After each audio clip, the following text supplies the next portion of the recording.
जैसे सुबह आशीष कह रहे थे कि ये केवल नाम उनका है और आत्मा नीरज की है, तो नीरज की टीम कहिए या आशीष की टीम कहिए, आज ये दोनों मिलकर मुझे हराने वाले हैं। और ये हो सकता है क्योंकि मेरा वाला एक स्टॉक है जो आशीष के टीम में है, L&T टेक्निकल टेक्नोलॉजी सर्विसेज। तो 1720 मेरा थोड़ा सा ज़्यादा बड़ा वाला टारगेट है, 1 से 2 दिन का। ये 1720 आज आ सकता है। और दूसरा है अडानी पोर्ट्स, ये भी मैंने परसों शायद दोपहर को चूज किया था। और कैसे कर लेते हैं सर? मेहनत बहुत करते हैं। मेहनत करते हैं। मुझे लगा आप कहेंगे मैं जीनियस हूँ। तो 405 के टारगेट, 405 के टारगेट, और ये 2 दिन से ये चल रहा है, तो 405 से बहुत ज़्यादा ऊपर जाएगा ऐसा मेरा मानना नहीं है। तो एक बार वहाँ पर बुक कर ले। और इन्होंने अब जो BSF के साथ काम किया है और ये पेटकेम कारोबार में उतर रहे हैं, उसका भी असर देखने को मिलेगा। तो एक ट्रिगर दिखाई दिया है, ये इस खबर पे कल हमने यहाँ पे मूव आते हुए देखा था, ये और आगे बढ़ेगा। 405 के लेवल दिख सकते हैं। तो L&T टेक्नोलॉजी और अडानी पोर्ट, ये हैं 2 स्टॉक जो आशीष की टीम में से आज वागले साहब आपके लिए चुनकर ला रहे हैं। चलिए, तो स्टॉक 2020 का एक रिकैप भी हो गया, और टेक्निकल चार्ट्स पर कौन से स्टॉक इस 2020 की टीम में आपको नज़र पे रखने चाहिए ये भी आपको पता चल गया। अब बात करते हैं आज जिन कंपनियों के नतीजे आने वाले हैं। कजारिया के नंबर्स की तो बात हो गई, ये भी आज आने वाले हैं। पिछले कुछ दिनों से वागल साहब कह रहे हैं पकड़ के रखा हुआ है स्टॉक को। विप्रो, इस पर क्या राय है सर? राजेश जी, विप्रो में खबरें बहुत मजबूत हैं। बोनस की न्यूज़ पर हमने देखा स्टॉक ने थोड़ा और अच्छा प्रदर्शन दिखाया, तो प्रॉफिट बांधने का राय है या ये और चल सकता है? देखिए, मुझे लगता है यहाँ से थोड़ा और चल सकता है। कितना 345 का इसका एक्चुअली इम्पोर्टेंट रेजिस्टेंस लेवल है, तो 345 से लेके 350 मुझे लगता है ये प्रॉफिट टेकिंग एरिया होना चाहिए। कल भी हमने देखा लोअर लेवल से इसमें बहुत अच्छी रिकवरी थी। ओवरऑल IT काउंटर्स में एक अच्छा ट्रैक्शन है, तो उसके चलते मुझे लगता है कि विप्रो में होल्ड ही रहेगा। स्टॉप लॉस मैं 330 के नीचे रखूँगा। विप्रो के ऊपर रखिएगा नज़र, कजारिया सिरेमिक्स पर रखिएगा नज़र, NIIT टेक्नोलॉजीज़ पर नतीजे आज आने वाले हैं। एक सूची दिखा देते हैं कौन कौन से स्टॉक्स का आज दरअसल जो कंपनियां नतीजे पेश करने वाली हैं। L&T इन्फोटेक के नंबर्स भी हैं, SBI लाइफ, ये तमाम कंपनियां जिनके नतीजे आज आने वाले हैं। और कल आएंगे HDFC बैंक के नतीजे, शनिवार को इनके नंबर्स आएंगे। जैन साहब, क्या उम्मीद है HDFC बैंक से? देखिए, मुझे ऐसा लगता है कि ये बैंक कंसिस्टेंसी जो कई क्वार्टर से कई सालों से दिखा रही है, वैसी कंसिस्टेंसी आगे भी दिखाएगी। और सबसे बढ़िया बात है कि एसेट क्वालिटी में हालांकि इनके डिटेरियोरेशन कभी था ही नहीं, बट थोड़े बहुत बेसिस पॉइंट्स में कुछ 1-2 क्वार्टर्स में जो नीचे आया था, बट मुझे ऐसा लगता है कि आगे आने वाले दिनों में ये भी ठीक होएगा। सो मेरी तरफ से तो HDFC लिमिटेड और HDFC बैंक दोनों ही बाय है, और जिन्होंने ले रखा हो तो होल्ड करें, और बहुत ही कंसिस्टेंसी के साथ। अब और जिस तरीके से दूसरे जो कॉर्पोरेट लेंडर्स परफॉर्म किए हैं, कहीं ना कहीं कैचअप हो रहा है वहाँ पे, और ये इतना परफॉर्म नहीं किया उनके मुकाबले, तो मुझे लगता है कि अब यहाँ पे ज़्यादा बेहतर रिस्क रिवॉर्ड रेशियो है, तो इसको तो बिल्कुल होल्ड करना चाहिए और बाय भी करना चाहिए। HDFC बैंक के बारे में जिस तरह से संकेत मिल रहे हैं, जो एनालिस्ट इसको ट्रैक करते हैं, उनका ये कहना है कि चूंकि दूसरे बैंकों के लिए दिक्कतें थी, NBFCs के लिए लिक्विडिटी काफ़ी टाइट रही, तो क्वार्टर के दौरान HDFC बैंक ने अपना मुनाफा अच्छा बढ़ाया है। तो क्या मार्जिन में कोई सरप्राइज देखने को मिलेगा, इस पर हमारी नज़र होगी। और हाल के क्वार्टर्स में बैंक की स्ट्रैटेजी ये रही है कि एसेट क्वालिटी मैनेज करें, रेट ज़्यादा बेहतर हासिल करने की कोशिश करें, ग्रोथ भले ही लिमिटेड हो, क्योंकि केवल अच्छे क्लाइंट्स पकड़ने की कोशिश वो कर रहे हैं। लेकिन अगर आप देखिए पिछले करीबन अब 1.5-2 महीने से राजेश एक रेंज में फंसता हुआ नजर आ रहा है। अगर थोड़ा सरप्राइज आया, एक ब्रेकआउट, एक अच्छा मूव क्या दिख सकता है, और ये चलेगा तो ये बैंक निफ्टी को ऊपर ले जाएगा, निफ्टी को भी ऊपर ले जाएगा, तो सोमवार के दिन बड़ा मूवर हो सकता है बाजार के लिए। लेकिन आप देखिए, मैं यहाँ पे ऑप्शन पर स्टैटिस्टिक्स देख रहा था, 2100 के आसपास का पुट राइटिंग है, तो आप रेंज की बात की तो इसलिए मैंने थोड़ा स्टैटिस्टिक्स देखा। देखिए 2100 पे पुट राइटर है, एट द सेम टाइम जो सबसे ज़्यादा कॉल राइटिंग हो रही है वो करीबन 2200 के आसपास हो रही है। बीच बीच में 20 पॉइंट्स पे थोड़ा कॉल राइटिंग है, लेकिन 2100 और 2200 ये इसका बड़ा दायरा है। आज के लिए मुझे लगता है हेमंत जी 2140 ये इसका ब्रेकआउट लेवल है। 2140 2140 के ऊपर बाय करें, 10 रुपये का स्टॉप लॉस रखे, अपसाइड टारगेट होगा करीबन 2165 का। ठीक बात है। तो HDFC बैंक, इसके नंबर्स कल आने वाले हैं, इस पर भी रखिएगा नज़र। ल्यूपिन देखिए नर्वस हो रहा है, करीब 1% नीचे खुलने की तैयारी कर रहा है। प्री ओपनिंग ट्रेड सेटल हो चुके हैं। वागले साहब, किस लेवल के नीचे जाए तो आप बेचेंगे, ये बताइए। बिल्कुल क्लियर सवाल है, क्योंकि कल ये रैली हुई है और उसके बाद ये न्यूज़ आई है। लेवल्स लिखा दीजिए एक बार। फ्यूचर्स के लेवल्स हेमंत अगर 858 के नीचे होता है, जो 10 रुपये नीचे है, मैं बेचूंगा इसको with 10 rupees stop loss, 20 rupee 25 rupees target. Okay चलिए इस पर रखिएगा नज़र। सन फार्मा कल गिर गया था और आज भी देखिए 0.5% की कमज़ोरी दिखा रहा है। एयू स्मॉल फाइनेंस नंबर्स तो वही एग्जैक्टली मैं वहीं आ रहा था, क्योंकि देखिए अब नंबर्स तो अच्छे हैं लेकिन कितना कुछ प्राइस में डिस्काउंटेड है। इसके लिए भी लेवल्स बताइए राजेश जी, आप बताइए एयू स्मॉल फाइनेंस। देखिए मुझे लगता है हेमंत आज के लिए 650 इंपॉर्टेंट लेवल है। 650 के नीचे एयू स्मॉल फाइनेंस 629 27 655 का कल का क्लोज है जी सर। तो इसलिए मैंने कहा कि 650 का इंपॉर्टेंट लेवल है, लेकिन वो तो खुलेगा ही नीचे। Very true, very true. तो इस लिहाज से मुझे लगता है करीबन 600 तक जा सकता है। 595 एंड 600 मुझे लगता है आज के लिए इंपॉर्टेंट लेवल है। ये पहले टारगेट होंगे। अच्छा, दूसरा जो बड़ा डिसअपॉइंटमेंट साइंट में आया है 5% नीचे, ये भी खुलने की तैयारी में है। 599 के करीब इन्होंने नतीजे भी थोड़े कमजोर दिखे और फिर बायबैक टाल दिया, तो ये बड़ा झटका लगा है। 600 के करीब अगर ये खुलता है बागले साहब, और इसमें लिखा है 590 के नीचे जाएगा तो दिक्कत पैदा करेगा। 590 यानी 10 रुपए 590 का एक स्ट्रॉन्ग सपोर्ट है, तो अगर 590 के नीचे आवरली क्लोज होता है 610 के स्टॉप लॉस से बेचे, फिर ये 540 चला जाएगा। तो 540 ये आपने तब नहीं बताया था मुनाफे की तैयारी, आधी बातें सर आपने। मेरा मानना यह है कि ये 590 नहीं ब्रेक करेगा। अच्छा ठीक है, तो चलिए 590 इसको टूटने दीजिए, देख लेते हैं उसके नीचे जाएगा तो फिर 540 तक जा सकता है। तो ये स्टॉक्स हैं जहां पर आपकी नज़र होनी चाहिए। 10,990 के आसपास दिखा रहा था SGX निफ्टी पर, लेकिन देखिए निफ्टी दिक्कत वाली वही बात है, कल भी 10,930 के ऊपर तो निकल, ये 2 दिन से हो क्या रहा है? वही हो रहा है ना, ऐसा क्यों वही हो रहा है? जो मुझे लगता है कि हमारी जो बात यही होती है, आप भी सुबह जो बात करते हैं कि सुबह अगर नीचे खुलता है तो लेना है, अगर ऊपर चलता है तो दे देना है, तो इंतजार करें। बस वही रेंज है, कुछ खास नहीं है। ऊपर में ज़्यादा से ज़्यादा 11,000 10,000 यानी 11,000 तक जाएगा और वहाँ वहीं पे अटकेगा। 11,000 40 50 ये उसका टारगेट हो सकता है। 10,900 के ऊपर जाता है तो स्ट्रगल करने लगता है। हम सब यही देख रहे हैं। तो और स्टॉक स्पेसिफिक थोड़ा बहुत उसमें मोमेंटम आता है। कोई ना बड़ी खबर चाहिए बाजार को गैप से खोलने के लिए, मंदी करने वालों को बैक फुट पर लाने के लिए, और वो खबर जो मुझे समझ में आती है वो रेट कट वाली हो सकती है, वो बस आ जाए और आने में भी थोड़ा समय है। तो बजट के बाद आएगी। एग्जैक्टली बजट के बाद आएगी। तो वो एक न्यूज़ है जिस पर नजर है, क्योंकि कोई बहुत बड़ी न्यूज़ चाहिए जो इस लक्ष्मण रेखा को दरअसल पार कर ले जाए। नहीं आपको ये दिख रहा है ना, ऊपर के लेवल पर एफआईज आके रोज शॉर्ट कर जाते हैं। एग्जैक्टली वो जो सिलसिला नहीं टूट रहा है उसकी वजह से ट्रेडर को हिम्मत नहीं है। 10,950 से 11,000 के बीच में मार्केट अगर आपको मिलेगा फ्यूचर्स में, तो ट्रेडर आकर के यहाँ शॉर्ट ही करने वाला है, क्योंकि उसको पता है कि एफआई शॉर्ट करने वाले हैं। और कल जो वहाँ पे बड़ा डेवलपमेंट हुआ है यूएस चाइना वाला, वो पूरी जो वॉल स्ट्रीट जर्नल की रिपोर्ट है अगर आप उसको पढ़ें तो उसमें कॉन्ट्राडिक्टरी कमेंट है। एक बड़े अधिकारी कह रहे हैं कि हम छूट देने को तैयार हैं, दूसरे कह रहे हैं नहीं नहीं प्रेसिडेंट ने तो बोला है अभी हम कुछ नहीं करेंगे। तो ट्रेडर उस वजह से भी कंफ्यूज है कि ये कितनी सही खबर है, और उसकी वजह से जो तेजी आई है उसको देख करके क्या आप वीकेंड पर वाकई में अपनी एक पोजीशन लेकर जाना चाहेंगे। तो इस वजह से शुरुआत फिलहाल आपके सामने 10,914 के करीब सेटल हुआ है निफ्टी, और बैंक निफ्टी करीब 21 पॉइंट ऊपर। तो बिल्कुल फ्लैट सी शुरुआत होती हुई नजर आ रही।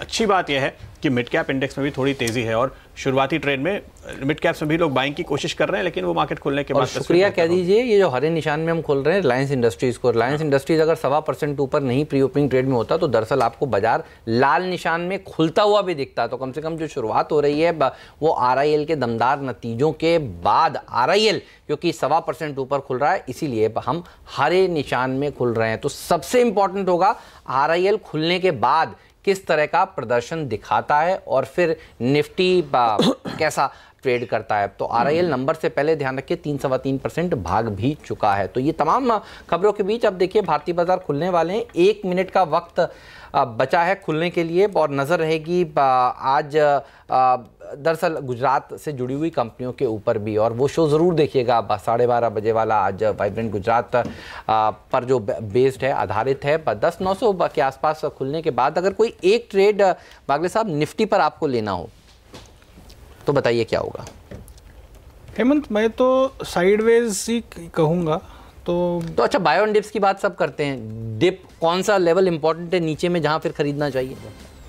निफ्टी अगर स्पॉट की बात करें तो 10,880 ये मेरे लिए बाइंग लेवल होगी, क्योंकि 850 का मेरा सपोर्ट है। 30 पॉइंट का रिस्क वर्थ है वो लेवल पे। क्योंकि ऐसा भी नहीं है कि मार्केट में इतना वीकनेस है कि 100 पॉइंट घटेगा। तो गिरावट में आप खरीदारी की स्ट्रैटेजी रखेंगे तो मुनाफे का सौदा साबित होगा। कल अगर आपने निफ्टी बैंक में गिरावट में ट्रेड किया हो, जैसे कि हमने आपको कॉल भी दी थी, तो जबरदस्त मुनाफा आखिरी घंटे में कमाया होगा आपने। अब आज शुरुआत 10,914 के करीब निफ्टी कह रहा है, 10,925-30 के आसपास इंपॉर्टेंट लेवल इसके लिए होंगे जहां पर आपकी नजर होनी चाहिए। निफ्टी बैंक कल की शार्प रिकवरी को और आगे बढ़ाता हुआ नजर आएगा। अब 10,917, 10,919, 10,920 थोड़ी सी अपटिक दिखाई दी है। 27,550 के ऊपर निफ्टी बैंक टिकता हुआ, 55 पॉइंट ऊपर 36,450 के करीब इस समय आपको सेंसेक्स नजर आ रहा है। और मिड कैप ने भी 50 पॉइंट ऊपर शुरुआत दी है, 17,675 के लेवल वहां आते हुए दिखाई दिए हैं। वेदांता ने तेजी पकड़ी है और हम आपको बता रहे थे कि कॉपर में जो तेजी आ रही है उसका फायदा मिलेगा। मेटल्स मजबूत है, रिलायंस लीड कर रहा है इंडेक्स को 7% की तेजी के साथ, HUL में 1%, SBI और हिंडाल्को, टाटा स्टील। तो मेटल एक वो सेक्टर है जो आज मदद कर रहा है, लेकिन सन फार्मा खुलने के साथ ही 6% नीचे आ गया है। तो इंडेक्स में यह है वो स्टॉक्स जिसने सबसे तेज झटका इस समय आज के ट्रेड में शुरुआत में ही आपको दे दिया है। साइंट करीब 7% नीचे, बुरी खबर का असर यहाँ पे साफ तौर पे उम्मीद के मुताबिक ही नजर आ रहा है। और जेट एयरवेज भी आज शुरुआत में करीब 2%, लुपिन करीबन 1.5-2% नीचे शुरुआत करता हुआ नजर आ रहा है। लेकिन L&T टेक्नोलॉजीज को नतीजे का फायदा तो ये 3% ऊपर खुल रहा है शुरुआती ट्रेड के दौरान। तो सबसे बड़ा एक्सीडेंट सन फार्मा, साइंट यही नजर आ रहे हैं और यही हमने आपको मुनाफे की तैयारी में आज बताया था। आप देखिए विसल ब्लोअर ने जो अर्जी सेबी को दी है वो मनी लाइफ के पास पहुंची और मनी लाइफ अब इंस्टीट्यूशनल इन्वेस्टर्स को वो अर्जी दिखा रहा है। 150 पन्ने के आसपास की वो दरअसल शिकायत है जो की गई है और उसके चलते सन फार्मा अब 8% नीचे, ध्यान रखिए 7-8% गिरने के बाद आज फिर ये 8% की गिरावट दिखा रहा है। सबसे बड़ा वॉल्यूम दरअसल इस समय देखिए शॉर्ट साइड पर सन फार्मा में हो रहा है। और ध्यान रखिएगा अगर सन फार्मा गिरेगा तो बाकी सारी और ज़्यादातर जो इस सेक्टर की कंपनियां उनको भी नीचे खींचेगा। आप जनरली ये देखने को मिलता है। और आप देखिए अगला जो लूजर है वो क्या है, कैडिला। ल्यूपिन इसलिए हम कह रहे थे खुलते ही क्या बेच देना चाहिए, जी हाँ देखिए वहाँ भी प्रेशर है। और ग्लेनमार्क फार्मा भी दबाव के साथ कारोबार कर रहा है। डीवीज आज का सबसे कमज़ोर सेक्टर दरअसल फार्मा सेक्टर है। स्ट्राइड्स फार्मा भी करीब 0.5% की कमजोरी के साथ ट्रेड कर रहा है। तो फार्मा शेयरों में दबाव और बनता हुआ 11% नीचे अब सन फार्मा। वागले साहब ये कहाँ जाकर रुकेगा, फ्री फॉल है तो? ये तो मतलब गया, मतलब अपना टारगेट आ गया लेकिन उससे कई ज्यादा ये गया। सही बात है, गैप डाउन के बाद ये जो गिरा है, इसके संकेत हेमंत कल आधे घंटे में, लास्ट आधे घंटे में थे। ओके, तो ये दबाव के साथ गिरता हुआ। मेरा सवाल का जवाब अभी भी बताइए। नहीं, मैं बता रहा हूँ हाँ। 330 से 340 तक ये मुंह में जा सकता है। 385 है, 395, 398 ये अगर बाउंस बैक आता है उससे ऊपर नहीं जाना है, 400 के ऊपर नहीं जाएगा। यहाँ से भी एक 30-40 रुपए नीचे जाना चाहिए। लेकिन 9-9.5-10% की देखिए गिरावट देखी गई है। अब इसको इस स्तर पर बेचने के लिए भी जिगर चाहिए क्योंकि कल इतना गिर चुका था और आज इतना नीचे है। तो फिर दूसरे फार्मा कंपनियों के ऊपर नजर रखिए। Lupin, Cadila, Glenmark, Ajanta, Wockhardt, Strides pharma. हमारे साथ जुड़ चुके हैं समित चौहान भी एंजल ब्रोकिंग से। समित, फार्मा शेयरों के लिए मुश्किल भरा दिन, कोई फार्मा स्टॉक जो आपके रडार पर आया हो जहां आपको लगता हो बेचना चाहिए? नहीं, देखिए ये सन फार्मा की फिलहाल तो हम देख रहे हैं कि लास्ट कुछ 2-3 महीनों से इसमें अच्छा खासा करेक्शन आया। रिसेंटली थोड़ा बहुत रेस्पाइट था, वापस 2 दिनों में करेक्शन गहरा है, बट उसका थोड़ा बहुत रब ऑफ इफेक्ट बाकी स्टॉक्स पे हो सकता है। बट स्ट्रक्चरली बाकी सब स्टॉक्स इतने वीक नहीं है। In fact with in this space Biocon हमें बाइंग साइड पे काफ़ी ज़्यादा अच्छा लग रहा है, जिसका स्ट्रक्चर काफ़ी अच्छा है। तो यहाँ से रादर देन इसके पीयर काउंटर्स को शॉर्ट करने से अलावा हम लोग बायोकॉन में रादर लॉन्ग जाएंगे, जिसमें हमें 680-685 के लेवल्स आने वाले कुछ दिनों में दिख रहे हैं। ठीक बात है। तो बायोकॉन कॉन्ट्रा कॉल है, ये सारा सेक्टर कमज़ोर है और ये शेयर देखिए मजबूती के साथ कारोबार कर भी रहा है। अच्छा, रिलायंस इंडस्ट्रीज़ पर रखिएगा नज़र। दरअसल बाजार को सहारा देने का काम अगर कोई एक स्टॉक कर रहा है तो RIL कर रहा है। दिग्गजों में RIL 1.5% मजबूत है और पिछले इस पूरे हफ्ते में देखिए 3-3.25% की तेज़ी के बाद ये और आगे बढ़ रहा है, डट रहा है। तो इसीलिए देखिए बाजार जो है वो हर निशान में टिका हुआ है, लेकिन मिड कैप्स ने दम तोड़ा है। मिड कैप इंडेक्स लाल निशान में प्रदीप पहुँच चुका है। जी हाँ, तो मिड कैप इंडेक्स इंडेक्स आपको अब 17 पॉइंट नीचे नजर आ रहा है। रिलायंस से मुझे ध्यान आया कि हमारे एक्सपर्ट्स ने यहाँ पर नतीजों के पहले इस हफ्ते की शुरुआत में ये कहा था कि आप इन द मनी ऑप्शन लेकर ट्रेड कीजिए, ये स्टॉक आपको अच्छा मुनाफा देगा। और वहाँ पर जो तेजी बनी है इसको हमने एंटिसिपेट किया था और हफ्ते की शुरुआत से हम कह रहे थे कि 1100 के आसपास के बेस से ये चल रहा है। अगर आप 1100 के करीब का एक ऑप्शन लेकर चलेंगे तो अच्छा मुनाफा होगा और वो सही साबित हुआ है। दिन के हाईज पर इस समय ये पहुंचता हुआ नजर आ रहा है। मार्केट ब्रेथ अब खुलने के साथ साथ धीरे धीरे कमजोर होती जा रही है। पहले जो 4-5 मिनट का ट्रेड मुश्किल से हुआ है उस दौरान मिड कैप इंडेक्स अब 20-22 पॉइंट नीचे आया है। गिरने और बढ़ने वाले स्टॉक्स का समीकरण ये आपके सामने देखिए। गिरने वाले शेयर्स की तादाद लगातार बढ़ रही है। जैसे जैसे मिड कैप्स में एक्शन बढ़ रहा है हम यहाँ पर दबाव बढ़ते हुए देख रहे हैं। खुलने के बाद जिन स्टॉक्स पे खास तौर पे हमने प्रेशर आते हुए देखा है, अगर आप उन पे नजर डालें तो सन फार्मा का असर पड़ा है स्पार्क पे। वो स्टॉक आपकी स्क्रीन पर लेकर आते हैं। 4.5-5% के करीब खुलने के साथ ही ये गिरा है और 2 लाख शेयर्स के अच्छे खासे वॉल्यूम के साथ यहाँ पर कमजोरी देखने को मिल रही है। राजेश, ये तो साफ तौर पे फॉलो कर रहा है, इसके लिए क्या लेवल आपको दिखाई देते हैं? और देखिए 164, ओह ये भी मुझे लगता है सेम फॉर्मेशन 163.30 हो गया, 163.30 करीबन। मुझे लगता है कि 130-135 की तैयारी हो रही है। ये जो मुझे लगता है कि यहाँ पे कॉन्ट्रा बाइंग की चेष्टा न करे, ये मैंने थोड़ा सा पोजिशनली व्यू रखा है। तो यहाँ पर 130-35 तक के लेवल आ सकते हैं। यहाँ पे जो वीकली चार्ट है उस लिहाज से देखिए इस स्टॉक पे मेरे ख्याल में आपका ये तो फेवरेट है, लेकिन ये जो सवाल है, जो मुद्दा है वो ऐसा है कि इसका असर साफ तौर पे पड़ेगा। अगर आप कॉर्पोरेट गवर्नेंस की बात कर रहे हैं तो सन फार्मा के साथ साथ स्पार्क पे दबाव आना ही प्रदीप कोई दो राय नहीं है। 130-135 के लेवल यहाँ से भी आ सकते हैं। ये मतलब बिल्कुल भी इसको बॉटम फिशिंग करना अवॉइड करना चाहिए। ठीक बात है। आपने तो मन नहीं बनाया ना अपनी हिस्सेदारी बेचने का?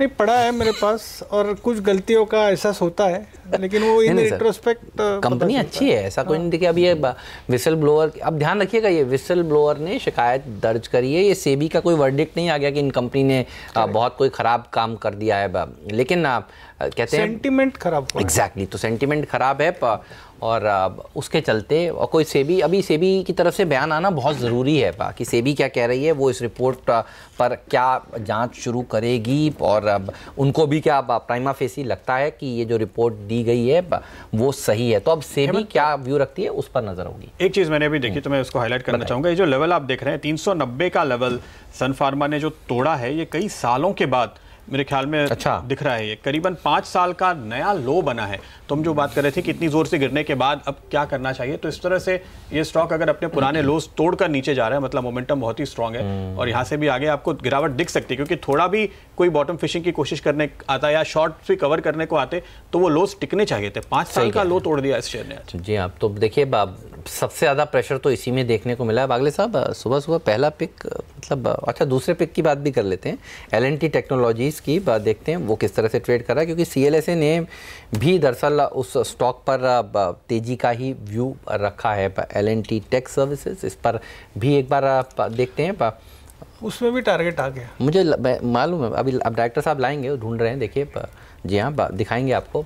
बढ़िया तेज़ी देखने को मिली है। तो मुनाफे की तैयारी में जो स्टॉक्स आपको बताए जा रहे हैं, इसलिए हम कह रहे थे कि नोट कर लिया करिए, पेन और पेपर रख के अपने पास बैठिए। देखिए ये भी टारगेट हासिल होते हुए प्राज इंडस्ट्रीज़ कल जोर से पिटा था। देखिए आज 3% का उछाल यहाँ पर देखने को मिल रहा है। लेकिन मिड कैप इंडेक्स ने ओवरऑल अंडर परफॉर्मेंस दिखाया है। बैंक निफ्टी पहुँच चुका है अब लाल निशान में, कमजोरी और गहराती हुई नजर आ रही है। गिरने वाले शेयर अब देखिए ज़्यादा हो चुके हैं बढ़ने वाले शेयरों के मुकाबले। तो अब बाजार खुलने के बाद पहली बार जो वो आपको दिखाते हैं एडवांस डिक्लाइन रेशियो, गिरने वाले स्टॉक्स दरअसल अब ज़्यादा हो चुके हैं। तो प्रेशर देखने को मिल रहा है।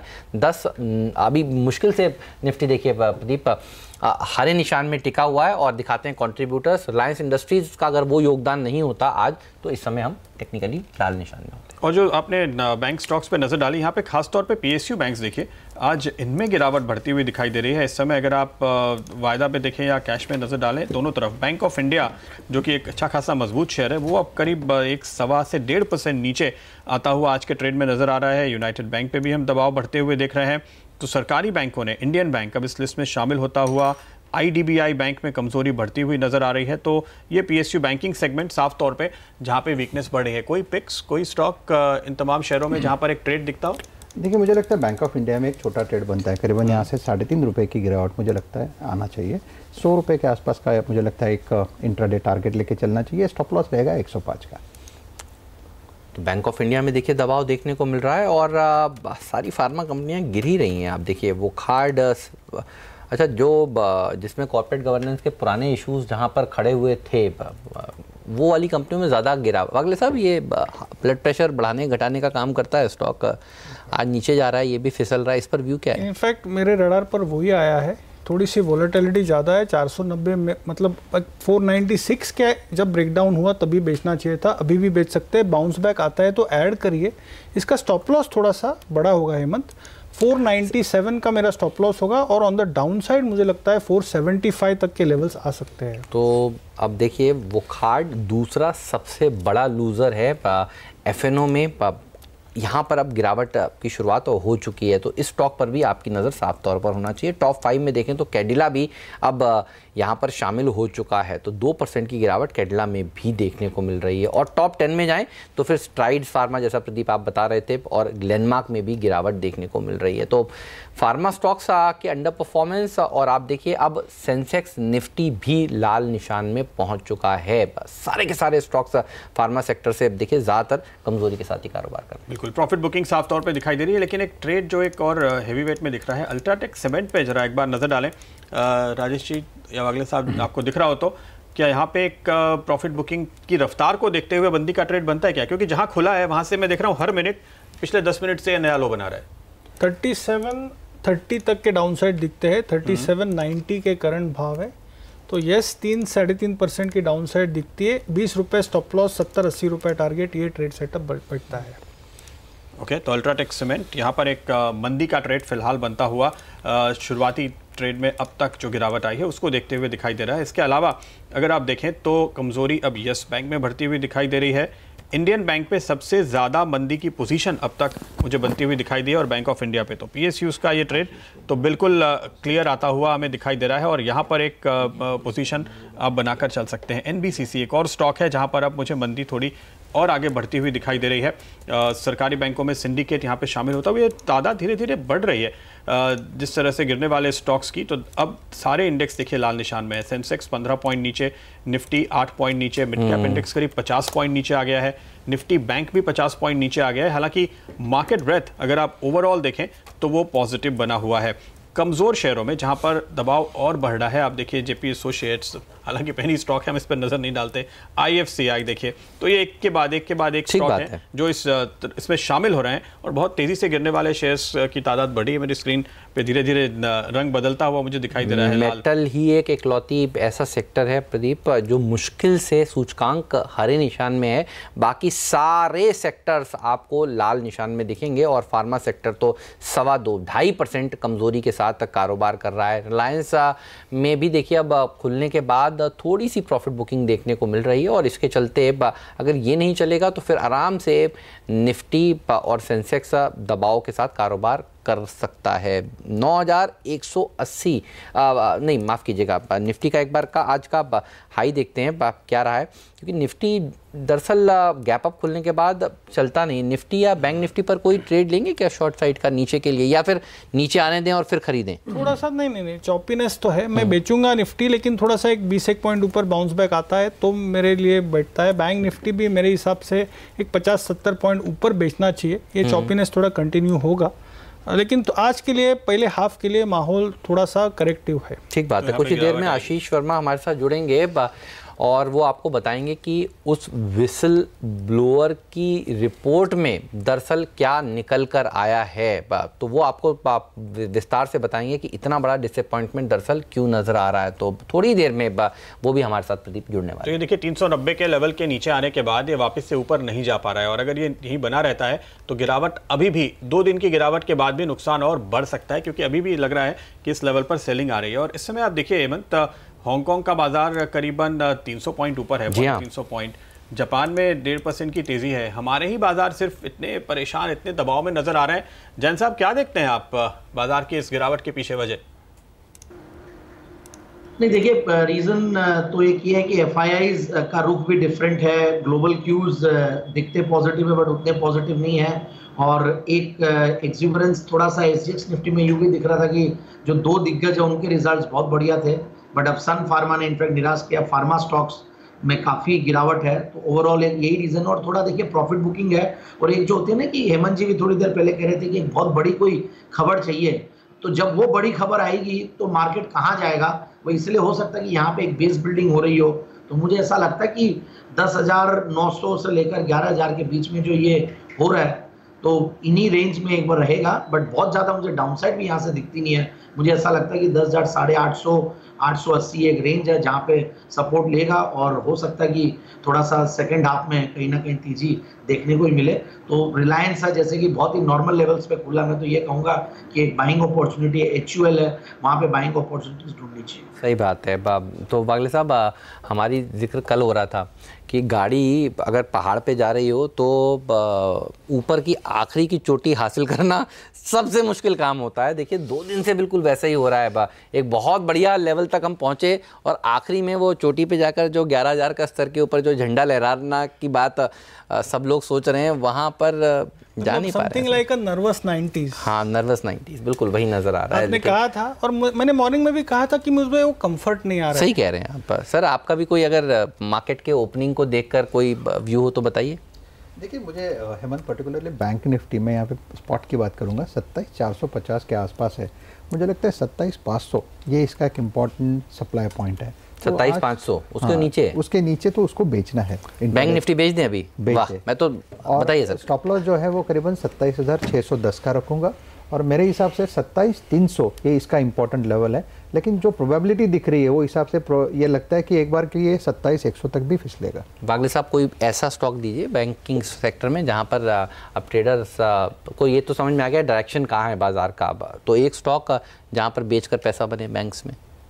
हेमंत, एक इंडियन बैंक मेरे रडार पर आ रहा है। ओपन इंटरेस्ट में ऑन द नेगेटिव साइड बढ़ रहा है। 254 अभी ब्रेक किया है। 256.50 के स्टॉप लॉस से बेचे।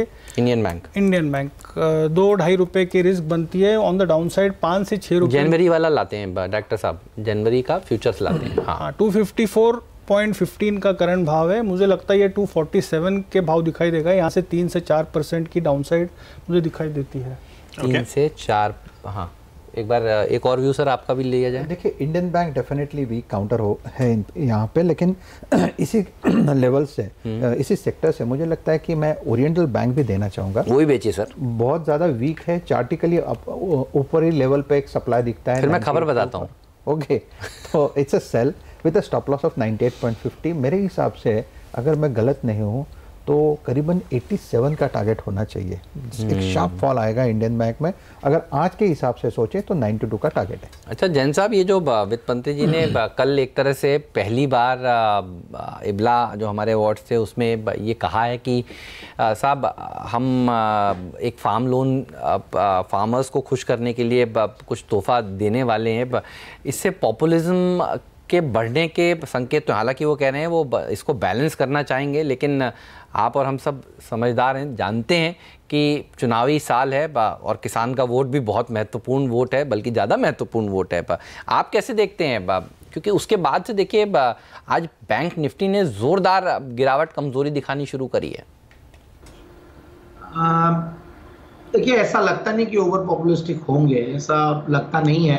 और मुझे ऐसा लगता है कि देखिए जो डीबीटी है, डायरेक्ट बेनिफिट ट्रांसफर्स, इन चीज़ों पे ज़्यादा फोकस किया जाएगा, और फार्म लोन वेवर्स जैसी एक बोल्ड स्टेप शायद नहीं ले, और बाकी सब्सिडीज और ये सब चीज़ों पे ज़्यादा फोकस कर लिया जाए तो मुझे लगता है कि ज़्यादा बेहतर होगा, और वैसा ही कुछ करेंगे। और ऐसा मेरा मानना है कि काफ़ी हद तक फार्मर्स और रूरल इंडिया, इन पे तो सर्टेनली फोकस रहेगा, और इन चीज़ों से ही शायद हो सकता है कि आगे आने वाले दिनों में और भी कंजम्पशन बढ़े तो शायद बेहतर होगा दोनों के लिए, इनफैक्ट इकोनॉमी के लिए भी और मार्केट्स के लिए भी। तो यहाँ पर दरअसल ये सवाल कल एक बैंकर से मैंने पूछा था वहाँ पे, तो उनका ये कहना था कंप्लीटली ऑफ द रिकॉर्ड कि एक आंकड़ा आपको दिखेगा कागज़ पे और दूसरा वो होगा जो बड़े दिग्गज इकोनॉमिस्ट समझ रहे होंगे कि कैसे बैलेंस किया गया है। आपको CLSA के हाल की रिपोर्ट आपने देखी हो तो वहाँ पर भी ये कंसर्न है कि इन्वेस्टमेंट तो नहीं अटक जाएगा, कैपेक्स तो नहीं रुक जाएगा।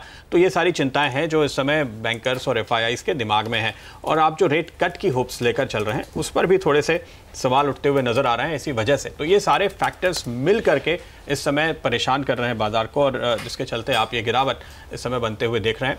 तो सरकारी बैंकों में गिरावट के पीछे आज बॉन्ड मार्केट पर भी आप नजर रखिएगा, क्योंकि वो एक ज़्यादा क्लियर वर्डिक्ट देता है आपको नज़र रखनी चाहिए रुपए के ऊपर भी, क्योंकि ये सारे बाजार बैठ करके कैलकुलेशन करते हैं कि किस तरह से डेफिसिट आता हुआ नजर आएगा, और फिर उसका एक नेट इम्पैक्ट है जो आप इन शेयरों पर आते हुए देखते हैं। तो ये बाजार की स्थिति। लेकिन आज के बाजार में देखिए कुछ स्टॉक्स जो इस ट्रेड के सामने खड़े हुए नजर आ रहे हैं। GSPL के स्टॉक पर नजर डालिए। गुजरात की कंपनियों पर आज ऐसे भी हमारी नज़र है, और ये एक स्टॉक है जो करीब 1% ऊपर ट्रेड करता हुआ नज़र आ रहा है। GHCL में भी हम करीब 2% का इजाफा देख रहे हैं, और इन सारी कंपनीज पर विस्तार से बात होगी। प्राज इंडस्ट्रीज एक और ऐसा स्टॉक है जहां पर हम तेज़ी बनते हुए देख रहे हैं आज के ट्रेड में, और अब तक अगर आप नज़र डालें तो करीब यहाँ पर 15% के आसपास इसके कुल वॉल्यूम के सामने वॉल्यूम हमने बनते हुए देखा है। तो स्टॉक स्पेसिफिक ट्रेड आपको दोनों तरफ के मिल रहे हैं, और आइए मैं आपको बताता हूं आज का मेरा पंड्या का फंडा स्टॉक कौन सा है, जहां पर हम एक तेजी का कॉल देख रहे हैं। एक छोटी कंपनी पर हमारी नज़र है आज के दिन, और ऐसे सेक्टर पे है जहां पर हम उम्मीद कर रहे हैं कि आपको बजट में मदद मिलती हुई नज़र आएगी, क्योंकि सरकार की कोशिश ये है कि रोज़गार ज़्यादा से ज़्यादा बढ़ाए जाएं, और उस लिहाज से टेक्सटाइल कंपनियों पे एक फोकस रहने वाला है इस बजट में। और जो स्टॉक हमने आज चुना है, डायरेक्टर साहब वो जरा फायर कीजिए, आपके पास तो जानकारी है। नितिन स्पिनर्स की हम बात कर रहे हैं, और यहाँ पर ये जो मैन्युफैक्चरर है कॉटन यार्न और निटेड फैब्रिक्स की ये कंपनी है, और इसमें आप उछाल इसी वजह से देख रहे हैं क्योंकि सभी को उम्मीद है कि आपको यहाँ पर एक अच्छा खासा पैकेज मिलता हुआ इस सेक्टर को नज़र आ सकता है। अच्छा, इसके लिए बहुत सारी अच्छी बातें हैं। इसके अलावा मैं आपको बता देता हूँ, इस कंपनी ने पिछले 2 साल में अपना टर्नओवर ऑलरेडी दुगना कर लिया है, और इस दौरान अगर आप देखें पिछले 6 महीने का परिणाम कैसा रहा है, इसका मुनाफा करीब 50% बढ़ता हुआ नजर आया है, कारोबार करीब 10% बढ़ता हुआ नजर आया है, और इस तिमाही के नतीजे अच्छे आएंगे, ऐसे संकेत कुछ एनालिस्ट जो इसको ट्रैक करते हैं वो बता रहे हैं। तो मैंने पूछा कि क्यों आपको ऐसा लगता है, उनका जवाब ये था कि इस तिमाही के दौरान जो कॉटन इनका मेन रॉ मटेरियल है उसके दाम में गिरावट आती हुई दिखाई दी है करीब 15% की, तो उसका फायदा ये स्टॉक साफ तौर पे कमाता हुआ दिखाई देगा। एक अच्छी बात और दिखाई दी, इन्होंने अपने जो एक्सपेंशन वगैरह किए हैं उसकी वजह से आप तौर पे आप देखते हैं कि डेट बढ़ता है, लेकिन इस कंपनी ने अपना जो कर्ज है 550 करोड़ हुआ करता था 1.5 साल पहले, उसको घटा करके अब ये 400 करोड़ पर ले आए हैं। तो इतने अच्छे शानदार परफॉर्मेंस के साथ जो इन्होंने कारोबार किया है, इसकी एक वजह भी है। आगे भी ये एक्सपेंशन प्लान लेकर आ रहे हैं, लेकिन ये कंपनी राजस्थान में जो अपना प्लांट लगा रही है वहाँ पे राजस्थान की सरकार इनको अच्छी खासी सब्सिडी दे रही है, और उसके चलते इनके जो एक्सपेंशन होते हैं उसके साथ साथ लोन का वजन बढ़ने का डर थोड़ा कम हो जाता है, और यही वजह है